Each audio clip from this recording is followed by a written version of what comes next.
मैं रसोई में काम कर रही थी और ड्राइंग रूम में घमासान हो रहा था सास नंद और ससुर जी के बीच।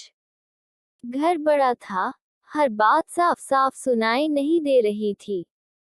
नई नई शादी हुई थी, अतः उनके निकट जाकर पूरी बात सुनना अच्छा नहीं लग रहा था। मनुष्य स्वभाव से वंचित नहीं थी, कान उधर ही जा रहे थे। बीच बीच में आती कुछ आवाज से प्रतीत हो रहा था बात मेरे संदर्भ में है। एक दो बार मायका शब्द भी कानों में पड़ा, मन और भी डर गया। मैं रुआसी होकर कमरे में आ गई। थोड़ी देर में मेरी नंद कमरे में आई और बोलने लगी, माँ की मत सुनो, उसको तो ऐसे ही रहता है।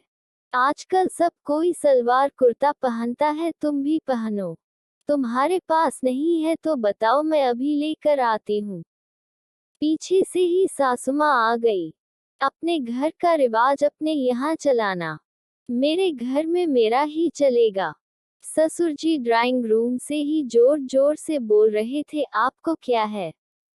साड़ी में आग लग जाएगा, मर जाएगी तो जिसकी बेटी है उसको डैक होगा। आप दूसरी बहू ले आइएगा और जेल तो हम जाएंगे न। मैं बिल्कुल घबरा गई कि मैंने तो साड़ी पहनने को लेकर कभी कोई शिकायत किसी से नहीं की। पिन के सहारे साड़ी भी अच्छा से ही पहन लेती हूँ, फिर आज ये घमासान क्यों? धीरे धीरे सभी चुप हो गए।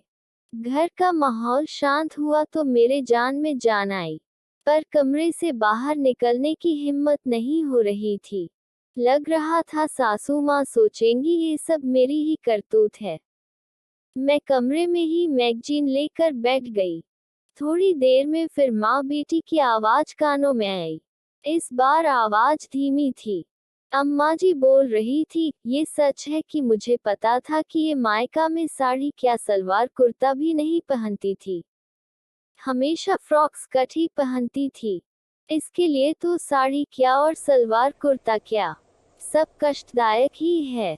तो फिर तुम उसे सलवार कुर्ता क्यों नहीं पहनने दे रही हो? आजकल तो सभी पहनते हैं। दीदी बोल पड़ी, मैं देख रही हूँ कि इसे साड़ी पहनना नहीं आता। इतने सारे पिन के सहारे साड़ी पहनती है, फिर भी 2 घंटा होते होते साड़ी नाच जाता है, प्लेट्स अपने स्थान से हट जाता है। पर मैं कुछ नहीं बोलती क्योंकि उसका कॉन्फिडेंस खत्म हो जाएगा। साड़ी पहनने को इसलिए कहती हूँ कि किसी भी पार्टी फंक्शन में जब पहनना चाहेगी तो कैसे पहनेगी? साड़ी लेकर किसी के सामने खड़ी हो जाएगी कि हमको पहना दीजिए, ये अच्छा लगेगा।